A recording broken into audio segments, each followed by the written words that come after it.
6 muaj para se t'i skadoj mandati presidentes Vjosa Osmani, partitë parlamentare në Kuvendin e Kosovës kanë qëndrime të ndryshme nëse do ta përkrahin atë për një mandat të dytë.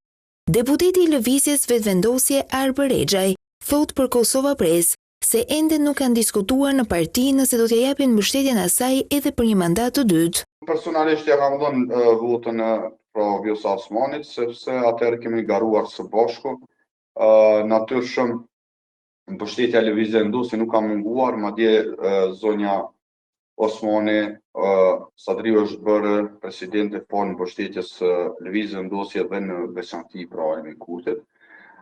Në ditë në vazhdim pra janë edhe disa muaj përpara, edhe sigurisht ne do ta kemi diskutim brenda Lëvizjes Vetëvendosje, brenda grupit parlamentar për këtë çështje, dhe natyrshëm ne jemi shumë miqësor e përkrahim shumë zonjën Osmani, mirë po vendimin do ta marrim pas një diskutimi në struktura. Deputeti i LDK-s Alban Zogaj deklaron se për presidentin nevojitet marrëveshje politike, ndaj është më i rezervuar të komentojë nëse do ta përkrahin Vjosa Osmanin për një mandat të dytë si presidente.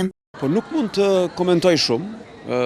Presidenti i ri ka nevojë për 81 vota në Kuvendin e Kosovës. Pra duhet punë për 81 vota, duhet përbashkim, e të shohim kur të vijmë te ai moment i ri që nuk është edhe larg prej tash. Po edhe për president vendit, edhe për krejt institucionet e vendit duhet marrëveshje politike. Pa marrëveshje politike nuk mund të kemi institucione. E institucioni i presidentit është shumë i rëndësishëm në këtë drejtim. Mandati presidentes Vjosa Osmani përfundon më 4 prill të vitit 2026. Sipas Kushtetutës së Kosovës, një president i ri duhet të zgjidhet jo më vonë se 30 ditë para përfundimit të mandatit të presidentit aktual, që do të thotë deri më 4 mars të vitit 2026. Deri atëherë duhet të konstituohet Kuvendi i Kosovës. Për zgjidhjen e presidentit në 2 raundet e para, nevojitet një shumicë prej 80 votash në Kuvend. Nëse një gjë e tillë nuk arrihet, atëherë në raundin e tretë presidenti mund të zgjidhet me 61 vota.